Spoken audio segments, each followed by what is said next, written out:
My fiancé blocked me and left on a tour with friends, so I canceled our wedding. Me and Emma had been together for about 4 years, engaged for nearly 2.5. Things were going pretty well, or at least I thought they were. We had our wedding date set, venue booked, deposits paid, and I genuinely believed we were on the same page about everything. Turns out, I was completely wrong about that. About 7 weeks ago, she tells me she's going on this trip to Southeast Asia with her old college friends. Said it was like a once-in-a-lifetime adventure, whatever she wanted to call it. I was totally fine with it. I mean, I wasn't going to stop her from traveling with her friends, right? Actually, I even helped her pack. Drove her to the airport at like 5 in the morning, carried her ridiculously heavy suitcase, gave her a kiss goodbye, and told her to have an amazing time. That's when she dropped it on me. The whole we should take a break thing. And it wasn't like she sat me down for a serious conversation. Nope. She just casually mentions it while we're walking toward the security checkpoint. Like she's commenting on the weather or something. I remember standing there thinking, wait, what the hell do you mean a break? But before I could even process it or ask any questions, she's already in the TSA line, giving me this little wave, and then she's gone. I didn't even fully process what happened at first. I got back to my car, drove home in this weird fog, thinking maybe it was just some strange comment she made because she was anxious about the flight. But then I tried calling her later that day,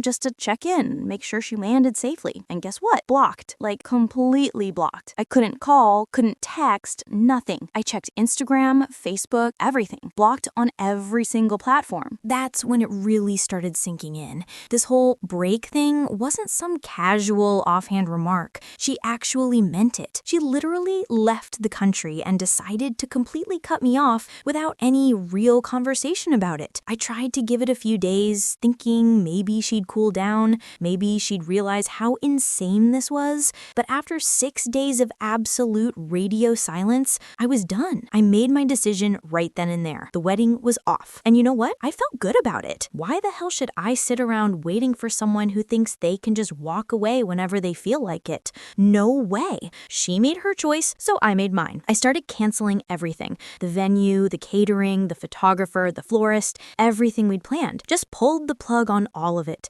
And then I took it one step further. She was supposed to move into my place in April. We'd already talked about it, started planning how to arrange furniture, all that stuff. Yeah, that wasn't happening anymore. She could figure out her own living situation when she got back from her little adventure, because it sure as hell wasn't gonna be with me. Weeks went by. Not a single word from her. Not one message, not one call, nothing. Then one random Tuesday, out of nowhere, she calls me. I didn't even recognize the number at first because she must have been using some international SIM card or something. She's all casual, telling me she's flying back on Friday morning, gives me her flight information like I'm supposed to care, and acts like absolutely nothing is wrong. Like she didn't just ghost me for 6 entire weeks. I paused for a second, then said, what's that got to do with me? The silence on her end was absolutely perfect. She had no idea how to respond. I didn't give her the chance to figure it out either. I just hung up and blocked that number too, exactly like she did to me. And I thought that would be the end of it. Spoiler alert, it wasn't. Later that same day, I figured people should probably know what was going on, especially since we had this group chat with friends and family for wedding planning updates. So I posted a quick message, just said, hey everyone, wanted to let you know the wedding's been canceled, and so is our relationship. Didn't think it would blow up the way it did, but man, people had questions.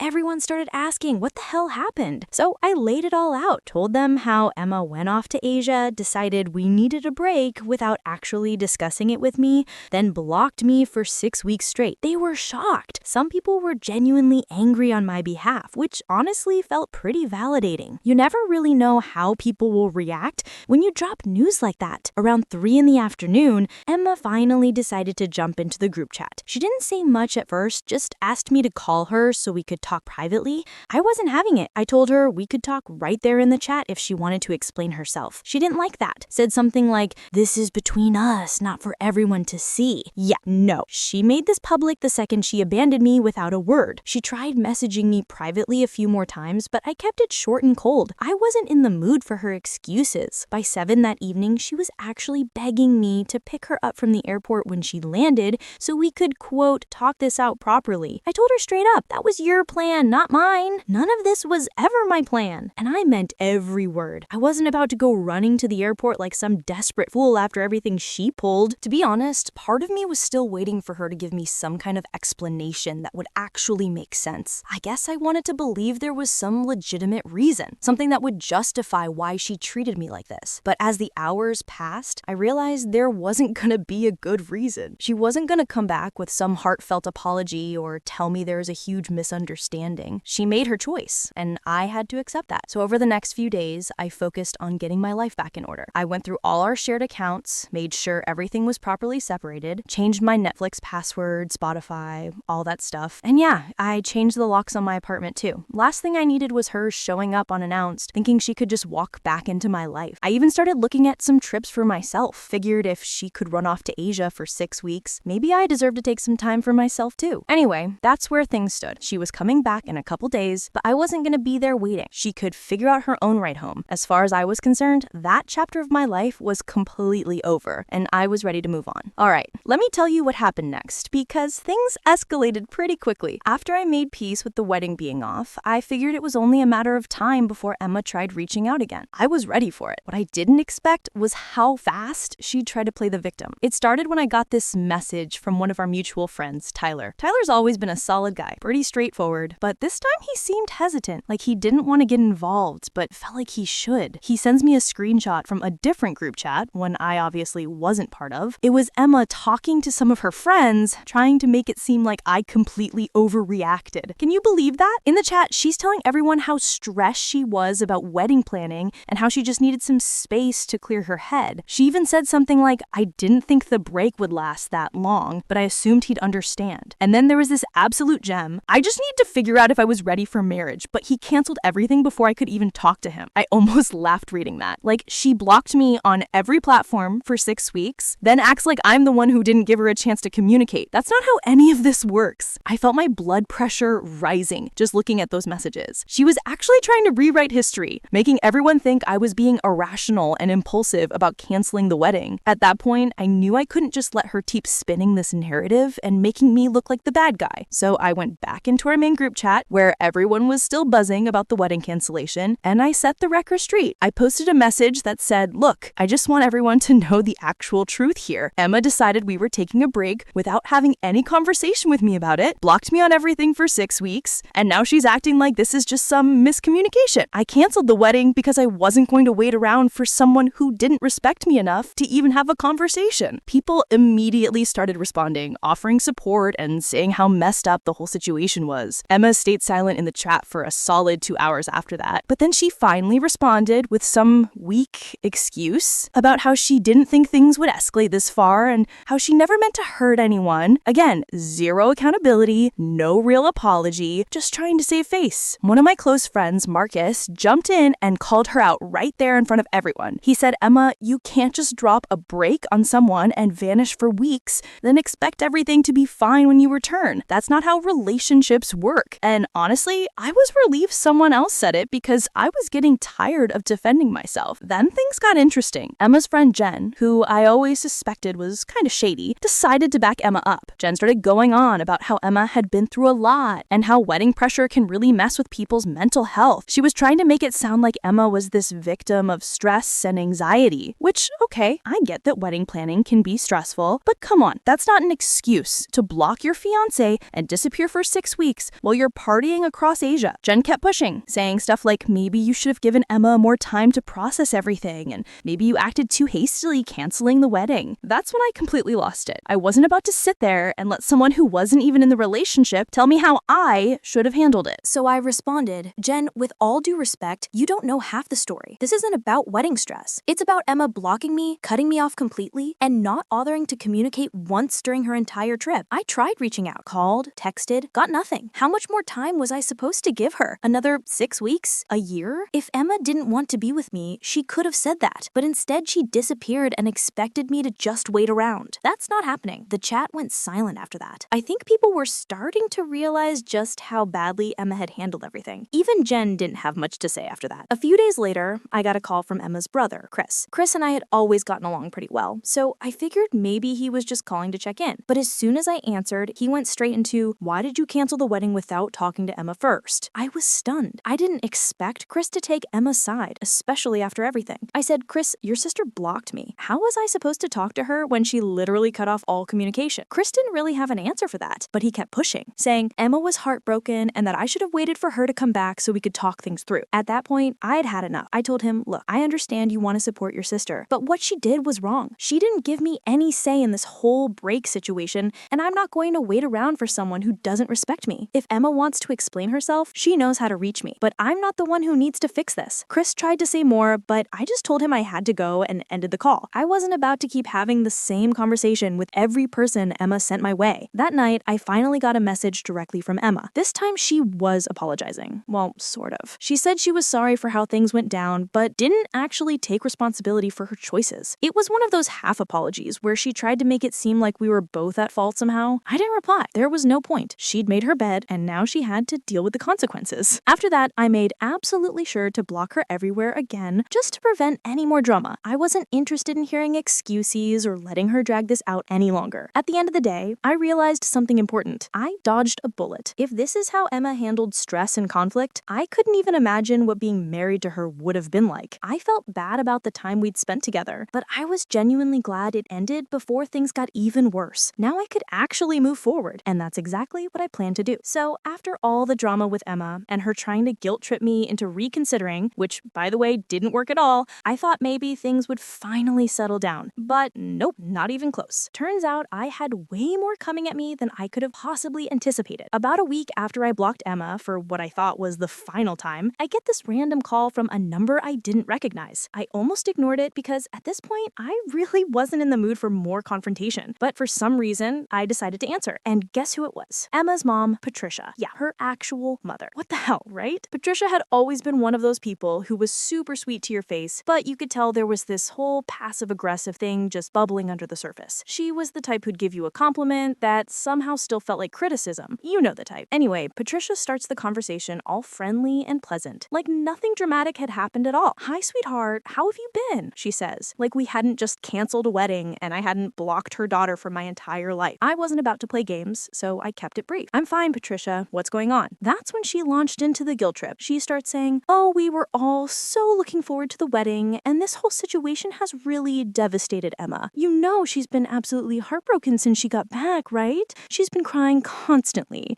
Now, I wasn't about to let her make me feel bad for Emma's choices, not after everything. So I told her straight up, "Patricia, I'm sorry Emma's upset, but she made her own choices. I didn't cancel the wedding for no reason." And then Patricia hits me with this. "Well, maybe you reacted a bit too strongly. You know Emma was just nervous about everything, and sometimes people make mistakes when they're under pressure. Don't you think you should consider giving her another chance?" I genuinely couldn't believe what I was hearing. She was acting like Emma blocking me for 6 weeks and completely disappearing was just some minor mistake. I wasn't having it. "Patricia," I said, "this wasn't just wedding nerves. She literally blocked me on every platform and went to Asia without saying a word to me. That's not something you just overlook. If Emma was having doubts, she should have talked to me, not shut me out completely." But Patricia kept pushing. She wasn't done yet. "I know it seems bad, but think about all the years you've been together. You two had such a wonderful relationship. Don't you want to try and salvage it? I'm sure once Emma explains everything properly, you'll understand her perspective." At this point, I was getting genuinely annoyed. It felt like Patricia wasn't even listening to anything I was saying. She was so focused on getting me to take Emma back that she completely ignored how I felt about everything. I took a breath, trying to stay calm, and said, "Patricia, with all due respect, Emma had 6 entire weeks to reach out to me if she wanted to explain. She didn't. I've already made my decision. The wedding is off, and that's final." I thought that would end the conversation, but Patricia still wasn't finished. She goes, "Well, if you won't talk to Emma directly, at least come over for dinner this weekend so we can discuss this as a family. Maybe we can all work through this together." I was genuinely speechless. She was inviting me to a family dinner like this was some tiny disagreement that could be solved over pasta and wine. I knew this conversation was going absolutely nowhere, so I told her, "Thanks for the offer, but I think it's best if everyone just moves forward." And with that, I ended the call. You'd think that would be the end of it, right?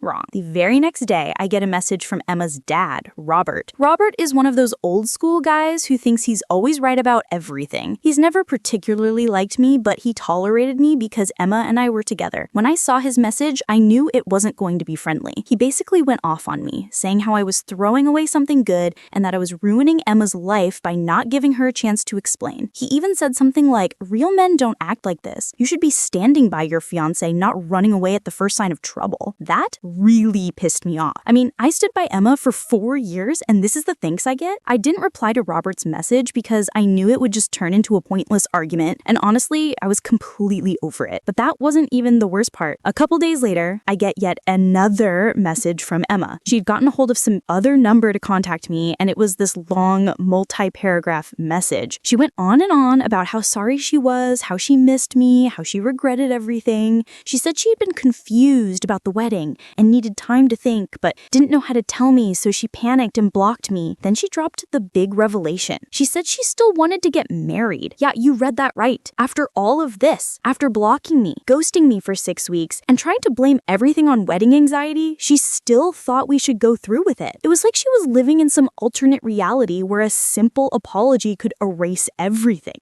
I sat there staring at that message for a while, not really sure how to feel. Part of me was still frustrated. Actually, most of me was still frustrated. But there was this tiny part that felt kind of sad, I guess. Like we'd spent years together and this is how it all ended. It wasn't what I had imagined at all. But the more I thought about it, the clearer it became. This wasn't something I could forgive. It wasn't just about the trip or the blocking. It was about trust. Emma had completely shattered that trust, and no amount of apologies or explanations was going to rebuild it. I couldn't marry someone who thought it was acceptable to just disappear when things got difficult. So I did what I should have done from the very beginning. I blocked the new number she'd used to contact me, deleted the message, and moved on. For real this time. After all that, I genuinely felt like a weight had been lifted. I wasn't stuck dealing with Emma's guilt trips or her family's pressure anymore. I could finally focus on myself and figure out what I actually wanted for my future. And honestly, it felt pretty damn good. Alright, so you'd think after blocking Emma and her entire family for the second time,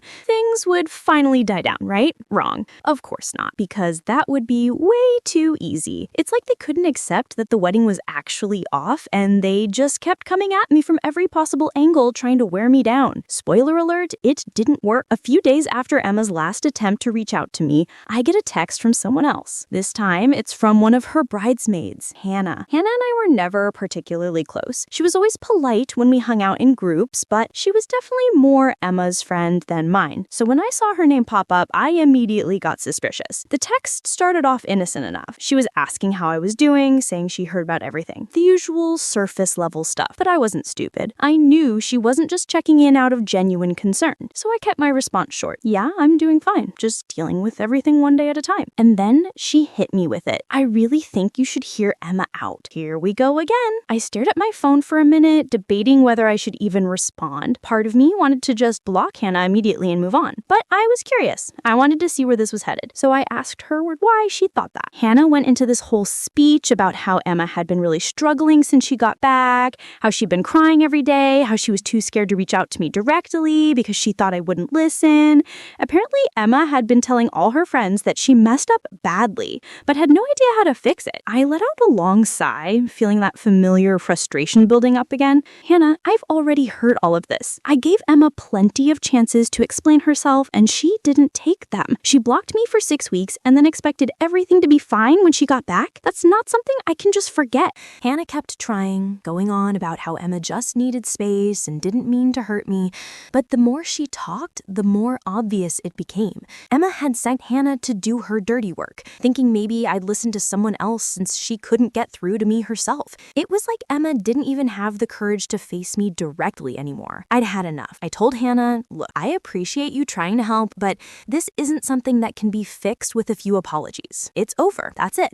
I could tell she wanted to keep pushing, but I didn't give her the chance. I blocked her right after sending that message. And then, just when I thought I was finally in the clear, I get another message. This time from Emma's cousin, David. I hadn't heard from David in months, and suddenly he's texting me asking if we can meet up to talk. At this point, I was so fed up with everyone trying to drag me back into Emma's mess that I almost didn't respond. But curiosity got the better of me. I wanted to know what angle David was going to take, so I agreed to meet him for coffee. When I showed up at the cafe, David was already there, looking kind of nervous. We sat down, exchanged some awkward small talk, and then he finally got to the point. Look, man, I know this whole thing with Emma has been rough. I just wanted to check in and see if there's any way you two could work things out. I almost laughed. David, it's done. There's nothing to work out. She made her choices. I made mine. He looked uncomfortable, like he knew he was about to say something I wouldn't like. Yeah, I get that, but here's the thing. Emma's been talking about how she thinks she made a huge mistake, and she's been hinting that maybe you guys could try again if you just gave it some time. I put my coffee down, trying to keep my composure. David, no offense, but Emma had her chance. She made a mistake, fine, but she didn't just make a mistake. She ghosted me for weeks, cut me off like I didn't even exist. That's not something you just bounce back from. He nodded, but I could tell he wasn't really hearing me. Yeah, but what if she's serious about fixing things? She's been really torn up about all this. I shook my head. David, I appreciate you coming here and trying to help, but it's not going to happen. If Emma wants to move on, that's fine, but I'm not interested in picking up where we left off. We sat there in awkward silence for a bit, both of us kind of knowing this conversation wasn't going anywhere. Eventually, David shrugged and said, I understand, just thought I'd try. I finished my coffee, stood up, and said, thanks for trying, man, but it's over. Time for both of us to move forward. He gave me this half-hearted smile, and we said our goodbyes. After that meeting, I genuinely thought maybe that would be the last of it. I mean, how many people could Emma possibly send after me? Well, apparently, I was wrong again. The very next day, I get a message from Emma's aunt, of all people. I barely even knew this woman. We'd met at maybe 2 family gatherings, exchanged polite small talk, but that was literally it. So when I saw her name on my phone, I knew something was seriously wrong with Emma's family. Her aunt started off saying she'd heard about everything and wanted to see how I was doing. At this point, I was so over it that I just asked her directly, did Emma send you? Her response? Well, not exactly, but she's really been struggling and I thought maybe I could help mediate things between you two. I almost threw my phone. Mediation? I texted back, there's nothing to mediate. We're done. I don't know how much clearer I can make that. But she didn't give up. She said something about how love is worth fighting for and how I shouldn't throw away years of a good relationship over a misunderstanding. That's when I realized Emma probably had been feeding her entire family this sob story, making it seem like I was the one who overreacted and ruined everything. I didn't even bother replying this time.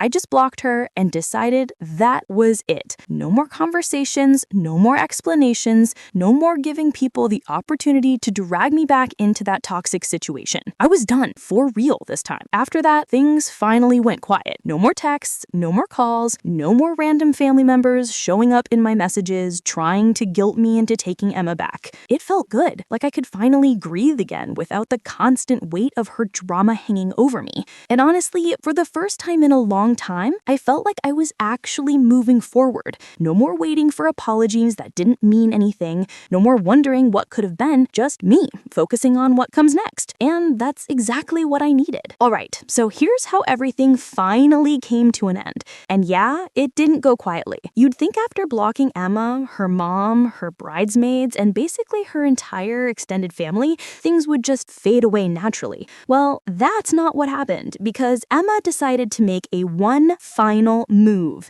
and it was the one that made me realize just how far she was willing to go.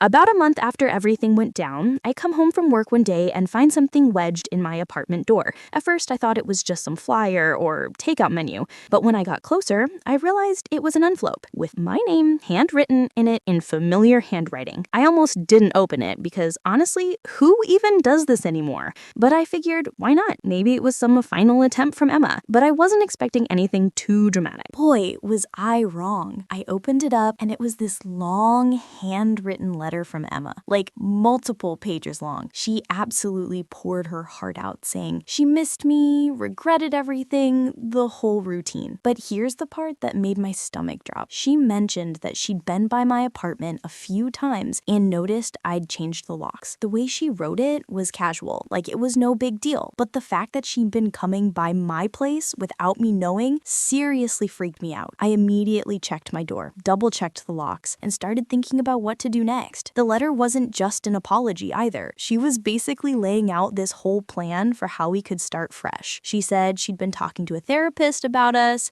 and she thought if we could just meet face to face and talk, we could work everything out. She'd apparently already started looking into couples counselors and had some recommendations ready. At this point, I was more angry than anything. She seriously thought this was a good idea after blocking me, ghosting me for 6 weeks, sending her entire family after me, and now she's acting like I just needed to see things from her perspective. I couldn't believe it. But it got worse. Toward the end of the letter, she mentioned she still had some of my stuff from when we'd stayed at her place before. Said she wanted wanted to return it in person so we could talk. The whole thing felt manipulative, like she was creating reasons for us to see each other. I sat there for a while, genuinely not knowing what to do. Part of me was still frustrated. Actually, most of me was furious. But there was this small part that just felt exhausted, like we had been together for years, and this is how it ended? It wasn't what I'd imagined. But the more I thought about it, the clearer everything became. This wasn't about closure or apologies. This was about Emma trying to control the situation one more time, still trying to dictate how things would go. And I wasn't about to let that happen. So I didn't respond to the letter. I didn't reach out. I just put it in a drawer and tried to move on. I thought maybe that would be enough. Maybe she'd finally get the message. A week later, I'm at work in the middle of a meeting when my phone starts buzzing like crazy. I ignore it during the meeting, but when I check afterward, I have like 8 missed calls from my mom. My heart dropped. I immediately called her back thinking something terrible had happened. She answers and sounds kind of shaken up. She tells me that Emma showed up at my mom's house, just appeared at the front door, unannounced, asking to talk about us. I almost dropped my phone. Emma had gone to my mom's house to try and get her to convince me to take her back. I was beyond pissed. Not only was Emma crossing every boundary with me, but now she was dragging my family into it, trying to manipulate the situation through them. My mom, bless her, didn't fall for it. She told Emma that I'd made my decision and that she needed to respect it. Emma apparently got really emotional, started crying, but my mom held firm, told her it was time to move on and that showing up like this wasn't appropriate. After that call, I knew I needed to do something more serious. This was getting out of hand. Emma wasn't just trying to talk anymore. She was actively seeking me out, showing up at places involving my family. I felt like I had no choice. I contacted a lawyer and asked about my options. They suggested documenting everything and potentially filing for a restraining order if her behavior continued. I really didn't want to go that route, but I also needed to protect myself and my family. The lawyer helped me send Emma a formal cease and desist letter, basically telling her to stop all contact with me and my family. It felt extreme, but it was necessary. When Emma received it, things finally stopped. No more letters, no more showing up places, nothing. It was like she finally understood I was serious. I didn't feel good about having to take legal action, but I knew it was the right decision. And honestly, after everything that happened, I learned a lot. I learned that it's okay to set firm boundaries, even when people don't want to respect them. I learned that you don't owe anyone endless chances, especially when they've broken your trust. And most importantly, I learned that moving on isn't just about walking away. It's about protecting your peace and your future. So yeah, that's how it all ended.